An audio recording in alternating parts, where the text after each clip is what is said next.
I don't remember the first time my parents made me feel small. Maybe it was before I could even spell the word love. Growing up in the Hayes household wasn't like the movies. There were no hugs before bedtime. No, I'm proud of you when I brought home good grades. There were rules, expectations, and silence, the kind of silence that bruises louder than words. My father, Robert Hayes, was a man of rigid principles. He didn't raise his voice often, but when he did, it echoed like thunder through our small suburban house. And my mother, Margaret, was his quiet shadow, never contradicting, never questioning, just following. They had one dream for me: to be perfect. Perfect grades, perfect posture, perfect manners.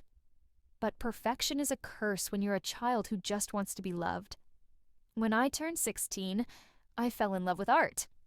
I would spend hours sketching faces people I imagined could love me the way my parents never did.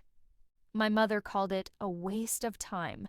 My father called it a distraction from real life. "Real life doesn't care about your drawings, Penelope," he said once, tearing one of my sketches in half. "Real life cares about money." That day, I realized something dangerous: that love in my family had a price tag. Years passed. I did what they wanted. I went to college for finance, even though every cell in my body screamed against it. I smiled in photos, graduated top of my class, and got a job that paid well enough to make my parents proud, or so I thought. But pride was never enough for them. They didn't want me happy.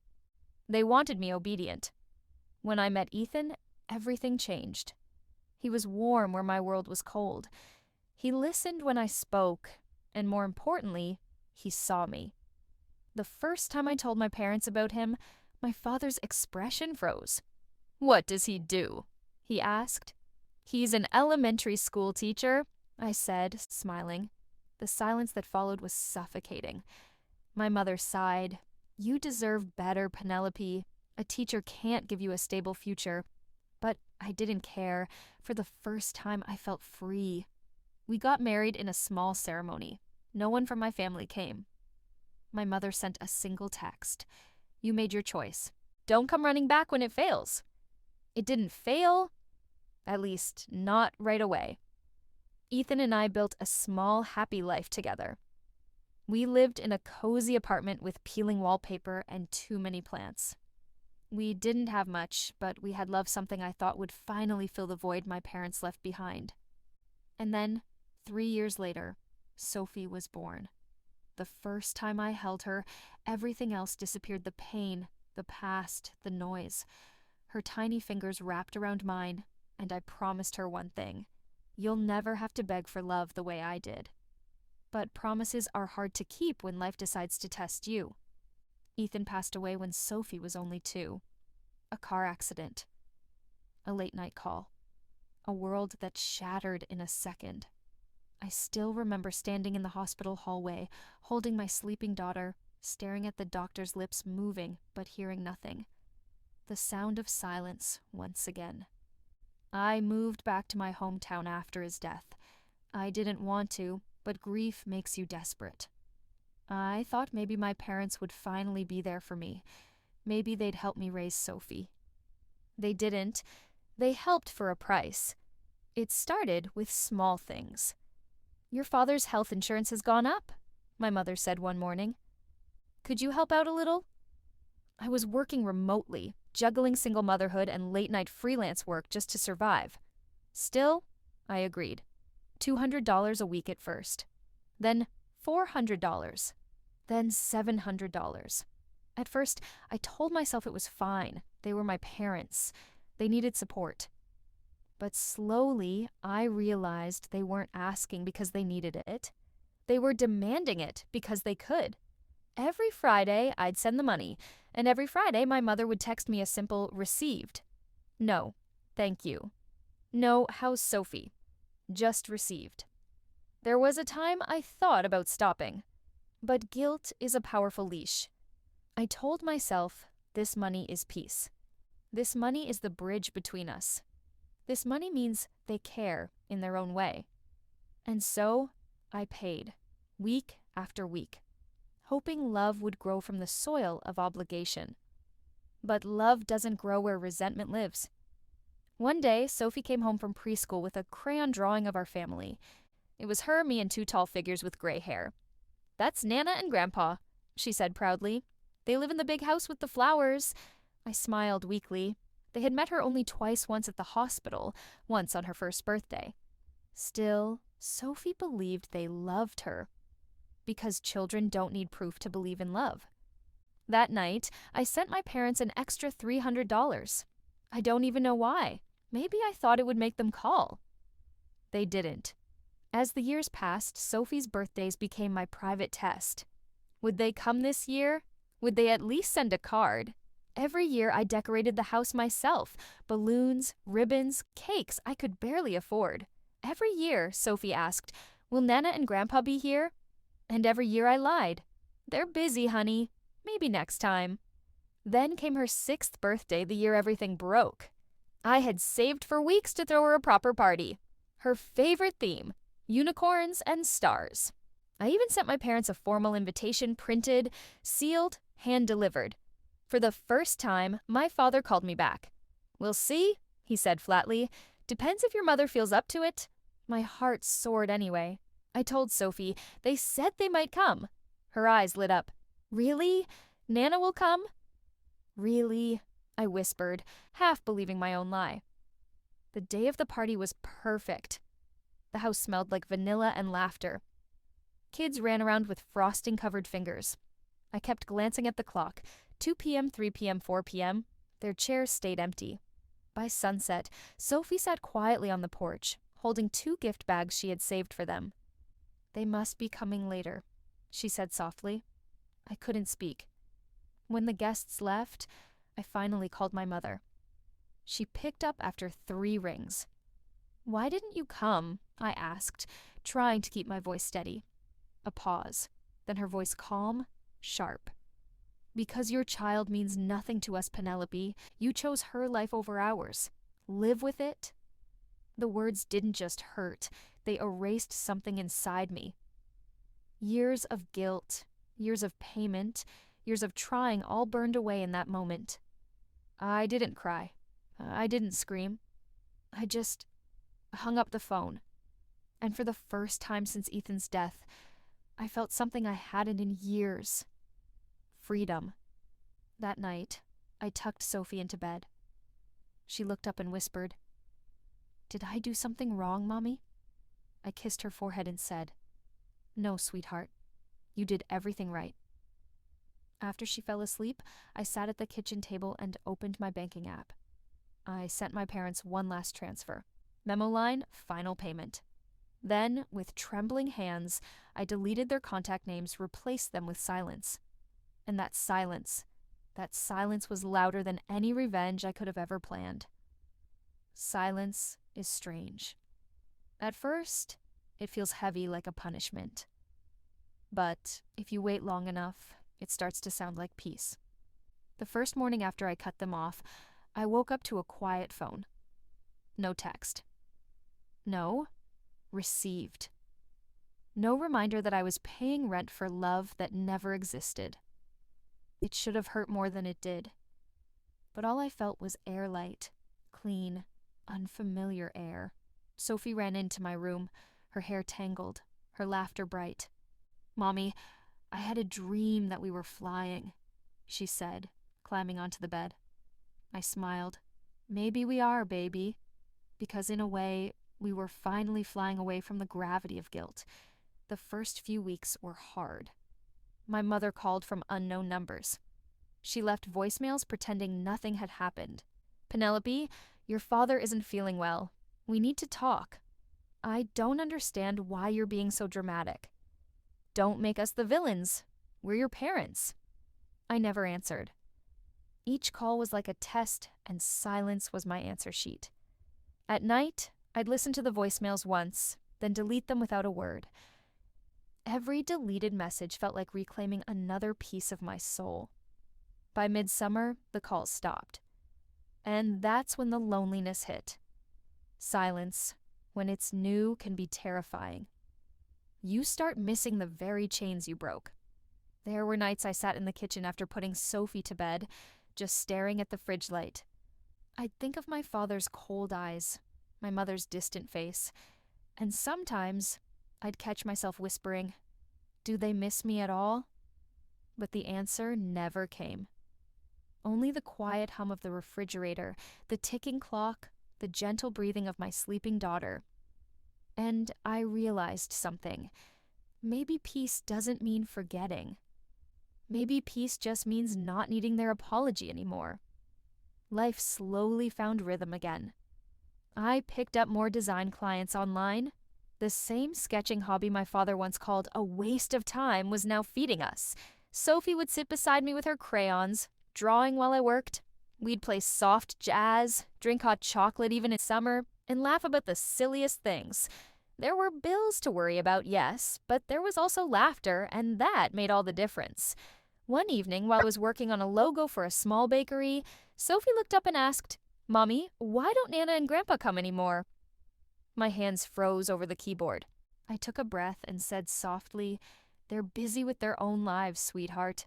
She nodded, thoughtful, then smiled and said, "It's okay. You're enough." Those 3 words hit harder than any insult my parents ever threw at me. Because in her eyes, I wasn't broken. I was home. By autumn, my mother finally showed up at my door, unannounced. Her hair had more gray than I remembered, but her posture was the same proud, guarded, self-righteous. When I opened the door, Sophie was sitting on the floor behind me, building a paper castle. My mother smiled at her briefly, then turned to me. "Can we talk?" she asked. I wanted to slam the door. I didn't. Old habits die slowly. So I stepped aside. She sat at my kitchen table, looking around like she was inspecting a stranger's home. There was no warmth in her eyes, only that old, unspoken judgment. After a long silence, she sighed. "Your father's been disappointed," she said finally. "He thinks you've become ungrateful." I laughed, actually laughed. The sound startled her. "Ungrateful?" I repeated. "For what exactly? For years of buying affection with money you didn't earn?" Her lips pressed together. "We didn't ask you to." "Yes, you did." I cut her off. "Every single week. And when I couldn't give more, you made me feel like a failure." She said nothing. For once, the silence wasn't mine. It was hers. After a while, she said quietly, "You've changed, Penelope." I smiled. "No, Mother. I just stopped paying for permission to exist." When she left, I felt something shift. Not victory, not even anger. Just closure, the kind that doesn't come from forgiveness, but from finally understanding someone will never change. That night, I took Sophie for a walk. The leaves were turning gold. The sky smelled like rain. She skipped ahead, her laughter echoing down the quiet street. And I realized this was what I wanted all along. A life that felt like my own. Months passed. Winter arrived, soft and white. Sophie was growing fast reading now, writing letters to Santa. One evening, she said she wanted to make cookies for everyone we love. So we made a list. Mommy, Uncle Ray from next door, my teacher, my friend Lily. She paused. Should we make some for Nana and Grandpa too? I looked at her small, hopeful face and said gently, "Maybe next year." That night, after she went to bed, I cried not because I missed them, but because I didn't know how to explain to a 6-year-old that some people just don't know how to love. In February, I got a call from a number I didn't recognize. It was my father. His voice was weaker than I remembered. He didn't ask how I was.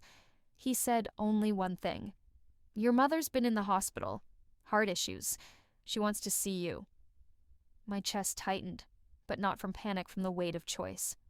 Every part of me wanted to rush there, like the old Penelope would have. But the new me, the quiet, healed version, stayed still. I said softly, "Tell her I hope she gets better," then hung up. And for the rest of the night, I sat by Sophie's bed, watching her sleep. Because love, real love, doesn't demand suffering. It grows quietly, without conditions. By spring, I was thriving. The small design business I started had grown into something stable. I had clients from 3 countries, a small team, and the freedom to work from home. People began calling me resilient. But the truth is, I wasn't resilient. I was reborn.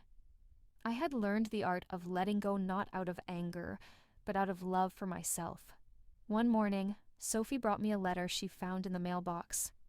It was from my parents' address. I froze. Inside, a single page written in my mother's careful handwriting. Your father is not well. He keeps asking about Sophie. He says he just wants to see her before it's too late. Please, Penelope, don't let pride take away your family. I read it 3 times. And then I realized it wasn't about love. It was about control again. Even at the end, they weren't asking for forgiveness. They were demanding it. I folded the letter neatly, placed it in a drawer, and whispered to the empty kitchen, "You had your chance." That weekend, Sophie and I baked cookies again. She added too much sugar, and we laughed until we cried. There was warmth in the air, music playing softly, and a peace I'd never known before. I looked at her, my little girl with flour on her nose, and thought, this is my family. This is love. The kind that doesn't need permission. The kind that doesn't keep score. The kind that doesn't disappear when the money stops. And maybe, somewhere far away, my parents sat in their quiet house, wondering why the phone never rang anymore. Maybe they thought I was cruel. Maybe they thought I'd changed. But the truth is, I finally learned that love without respect isn't love at all. It's debt. And I had paid enough. There's a strange peace that comes when you stop expecting anything from anyone. I had stopped waiting for apologies, stopped hoping for calls, stopped dreaming of reconciliations that were never going to happen. Life had finally started moving forward, slowly, quietly, beautifully. And then one morning, life knocked again, and this time, it didn't ask permission. It started with an email. Subject: Family Day at Meadowbrook Elementary. I skimmed it absent-mindedly as I sipped my coffee. It was from Sophie's teacher, Mrs. Daniels. The school was organizing a Family Heritage Week, where children would present stories about their family backgrounds. Every child could invite grandparents to participate. Sophie, sitting beside me, was already grinning ear to ear. "Mommy, I get to talk about our family. Mrs. Daniels said grandparents can come too." My hand froze on the coffee cup. I smiled weakly. "Oh, that's nice, sweetheart." She tilted her head. "Can Nanahi and Grandpa come?" My heart clenched. How could I explain years of silence to a child who still believed everyone deserved love? That night, after Sophie fell asleep, I sat on the balcony, staring into the cold April sky. The stars looked far away, untouchable, like forgiveness. Part of me wanted to tell her the truth. Another part wanted to protect her innocence a little longer. I decided to stay silent. But fate, it seemed, was not done testing me. 2 days later, while dropping Sophie at school, Mrs. Daniels approached me. "Penelope, I'm so glad I caught you." She smiled brightly. "Your parents called the school this morning. They heard about Family Week and said they'd love to participate." The ground beneath me seemed to vanish. "My parents?" I managed to whisper. "Yes," she said, oblivious to my horror. "They sounded so sweet. I've already put them on the guest list for next Friday." I forced a smile. "That's great. Thank you." When I got back to the car, my hands were shaking so hard I could barely turn the key. I hadn't heard from them since that letter. Now, suddenly, they wanted to show up. For a school event? No, not for love. For reputation. The next few days were torture. Sophie was excited beyond words. She drew little pictures of Nana and Grandpa on her school project. "They're gonna be so proud," she said, cutting paper hearts with her safety scissors. And 2 just watched. I didn't have the heart to tell her they weren't the people she imagined. Because in her innocent world, every story had a happy ending. Mine didn't. The morning of Family Day arrived. Sophie wore her favorite yellow dress, the one with daisies on the collar. Her hair smelled like lavender and childhood. She looked like light itself. At the school, families filled the hall, laughter, chatter, camera flashes. Then I saw them. My parents. Standing near the entrance, my father in a dark coat, older, frailer, leaning slightly on a cane. My mother beside him, dressed impeccably, her smile brittle, but polished, the kind that hides rot beneath gold. They looked smaller than I remembered. Or maybe I had finally grown. When Sophie spotted them, she gasped, "Nana, Grandpa!" She ran across the room before I could stop her. My mother bent down awkwardly to hug her, smiling stiffly for the teachers nearby. My father patted her on the head, pretending warmth he didn't possess. Something inside me twisted. Not jealousy, not anger, just grief. Grief for the years Sophie could have had with real grandparents. Grief for the love that could have existed, but never did.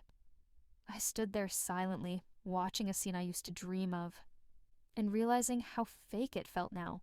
When it was Sophie's turn to present, she walked up to the little stage, holding her project, a colorful collage of our tiny family. "This is my mommy," she said proudly. "She's my best friend. She draws pictures that make people happy." Her voice trembled, but she smiled through it. "And this is my daddy who's in heaven. Mommy says he loved us more than all the stars." The room fell quiet. Then she turned toward my parents, her little voice soft but clear. "And that's my Nana and Grandpa. Mommy says families should always love each other, even if they don't talk much." Every word pierced through the air like truth wrapped in innocence. My mother's smile faltered. My father looked down.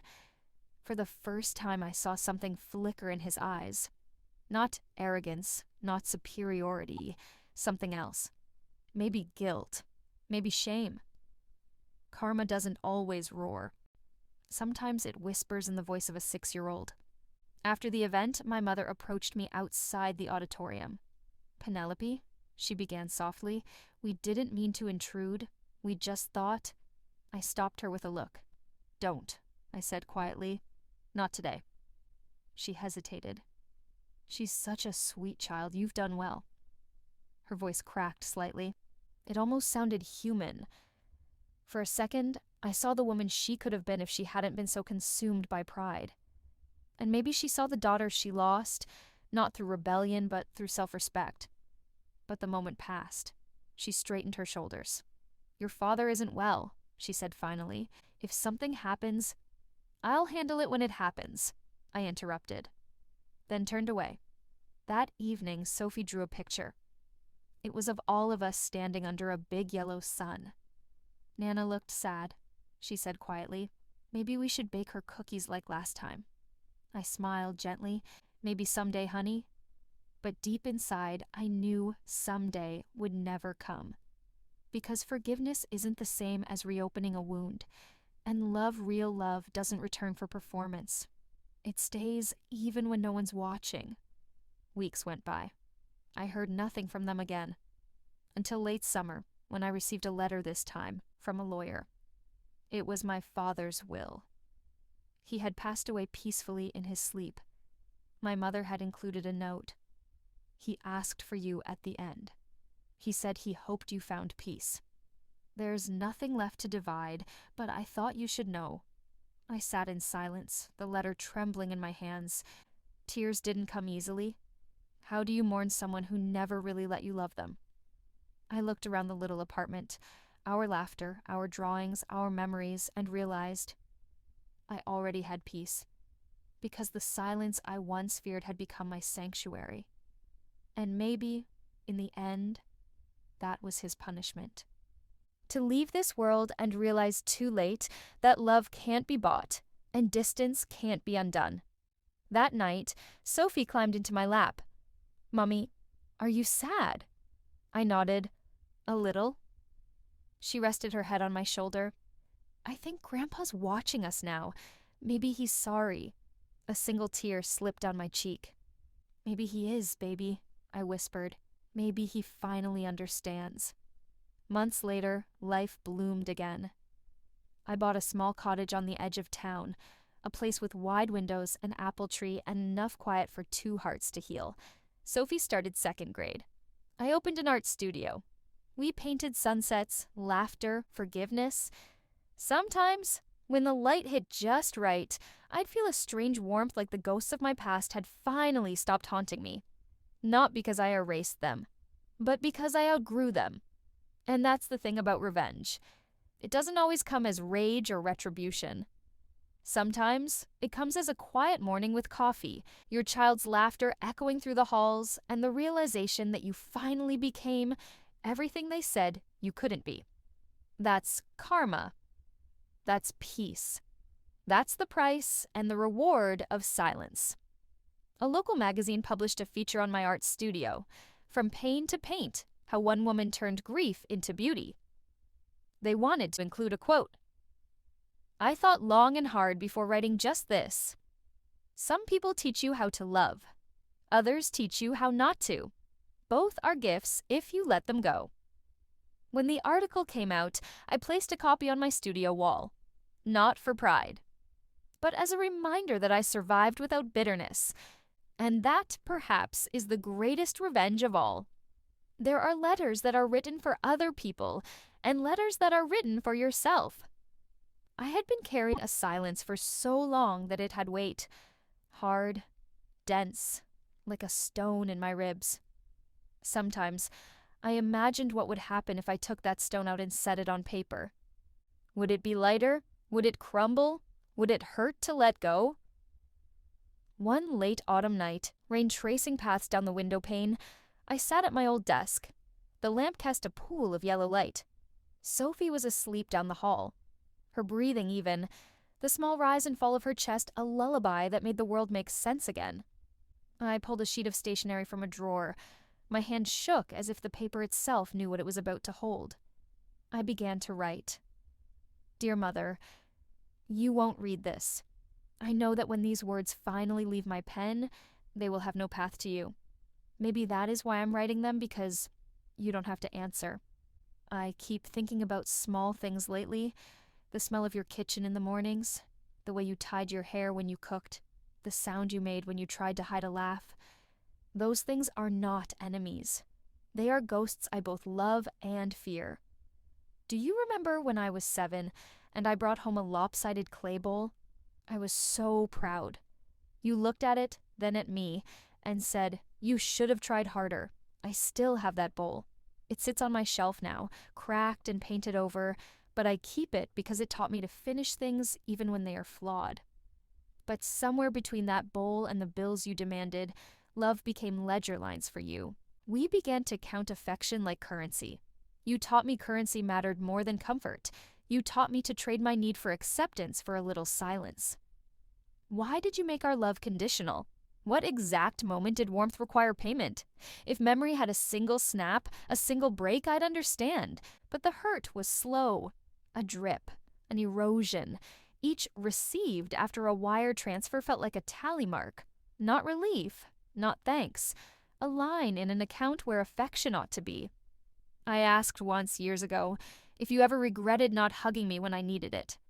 You told me regret is indulgent and that people must be taught to stand alone.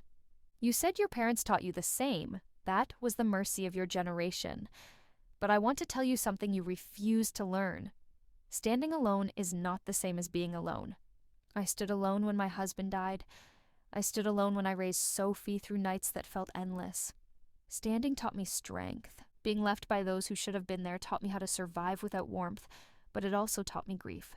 When Ethan died, I looked up at the ceiling of that hospital room and prayed not for my life, but for the life I promised Sophie.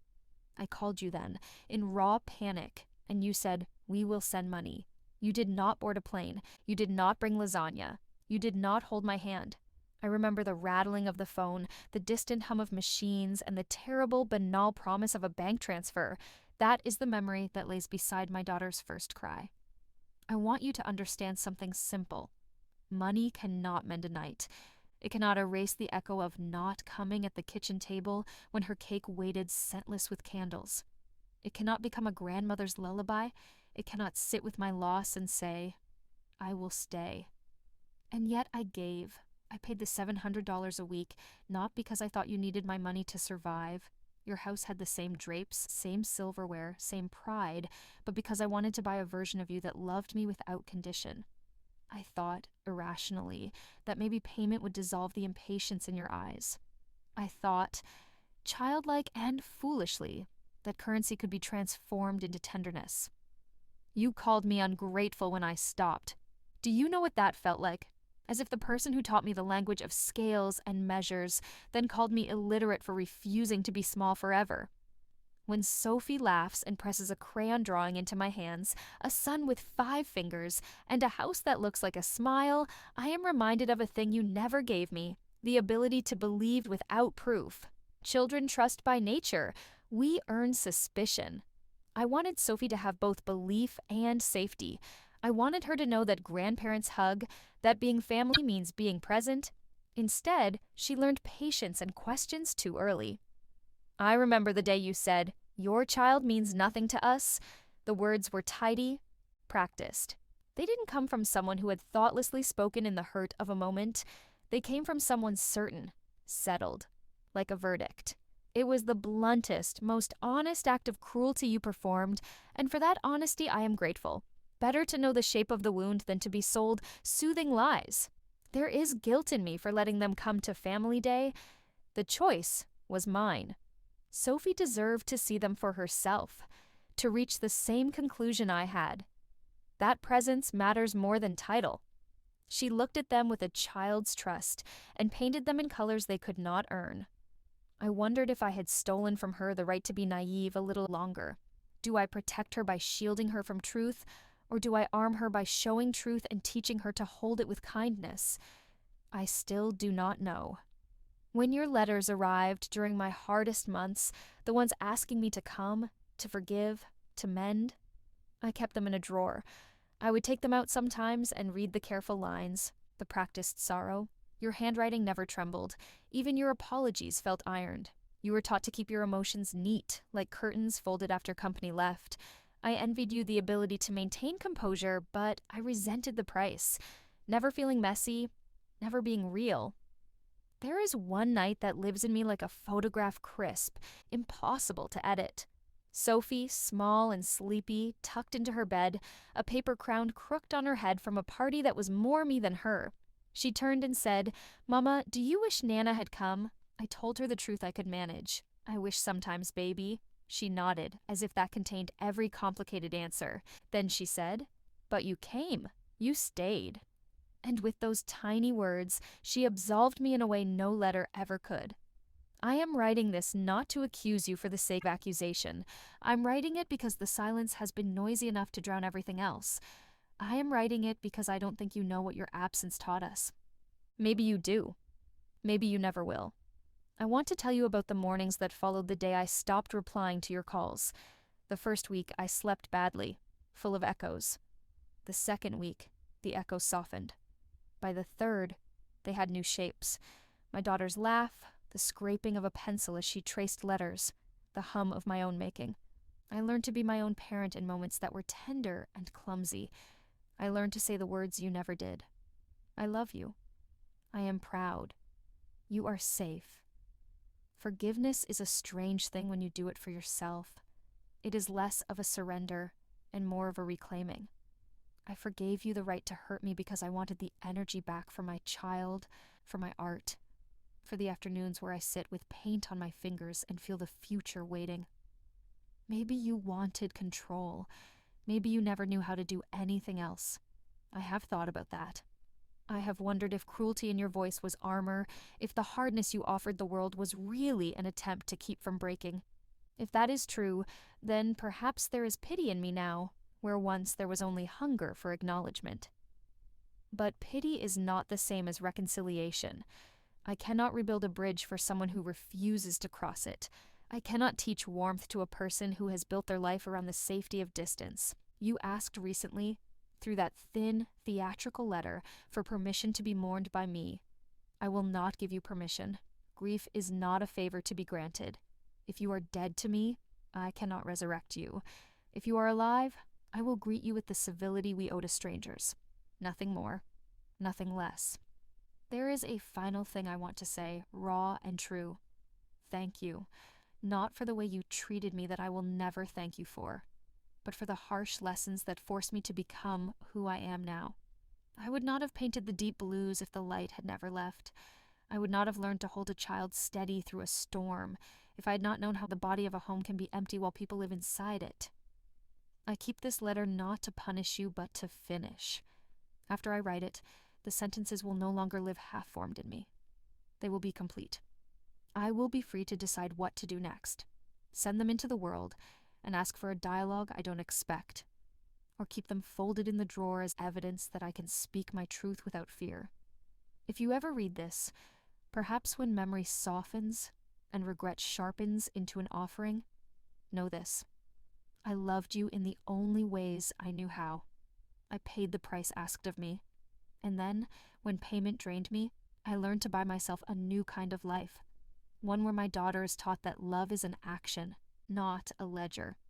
With complicated love, Penelope.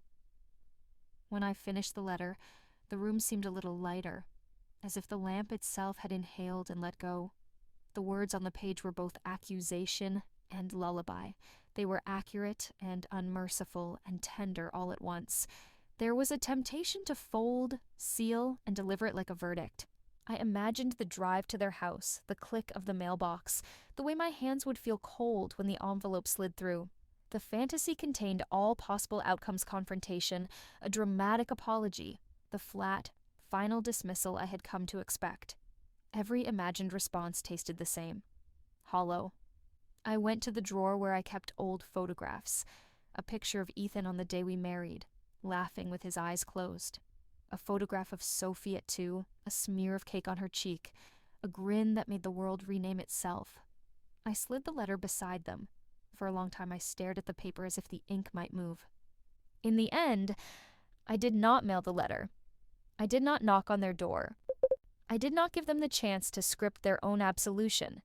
I folded the page precisely, placed it inside an envelope, wrote nothing on the outside, and left it on the highest shelf of my closet, not as a gesture of passive aggression, but as a private monument. There is a particular kind of power in speaking, and then keeping your words. You complete the sentence and do not wait for the reply. You close the loop yourself. I did not want an affirmation from them. I wanted to demonstrate to myself that I could name the hurt, that I could place it at a distance, and that I could live. Weeks turned into months. The letter stayed on that shelf while seasons changed the view outside my window. Sometimes I would take it down and read it again, not for revenge, but to remind myself that I had the courage to feel fully.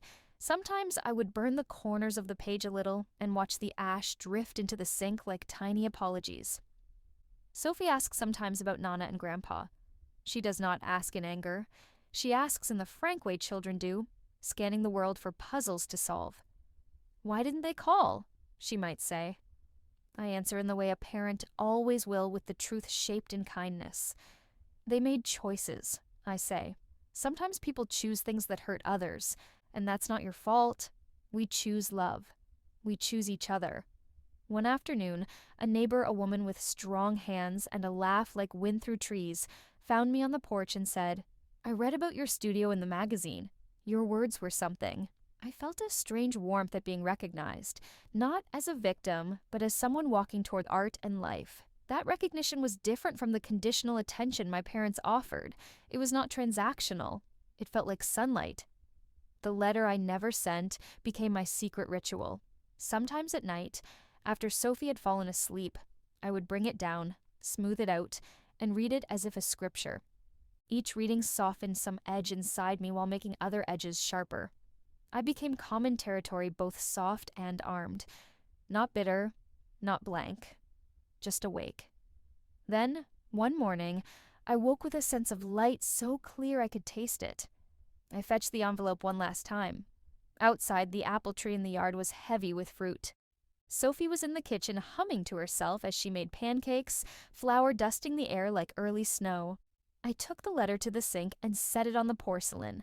I lit a match and held it to the corner. The flame took quickly. The paper curled, blackened, and then turned to ash. I watched the words disintegrate into something smaller than memory, but more profound for having existed.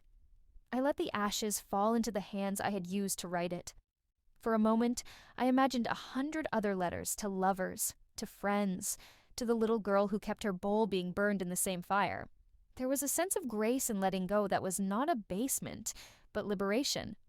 I buried the ashes beneath the apple tree. Later, when Sophie planted flowers there that spring, I told her the story in simple words. She asked if anything bad would grow from the ashes. I told her no, only something new, something that would feed the roots. She nodded thoughtfully and went to fetch a small watering can. That summer, our little house filled with visitors not in order to measure us but to celebrate us. People came with books and stories and the kind of hands that stay. We ate pancakes, painted canvases, and watched light shift across the studio floor.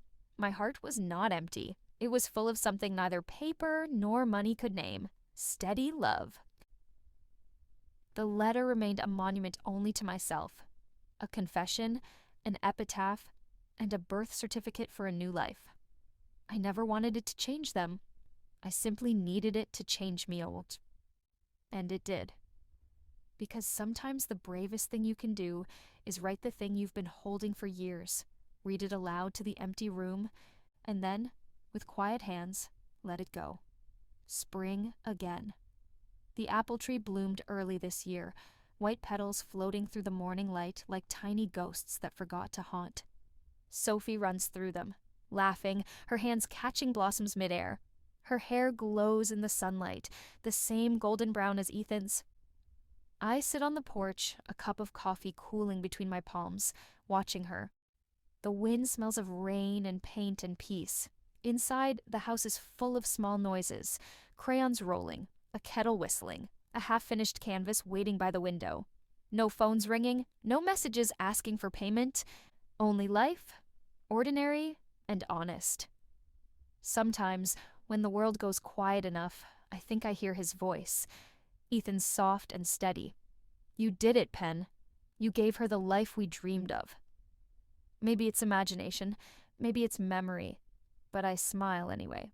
There are no more letters now, no apologies, no ghosts demanding answers. The letter I burned has become flowers under the tree. Sophie says they're her favorite spot to play. She doesn't know her mother buried pain there.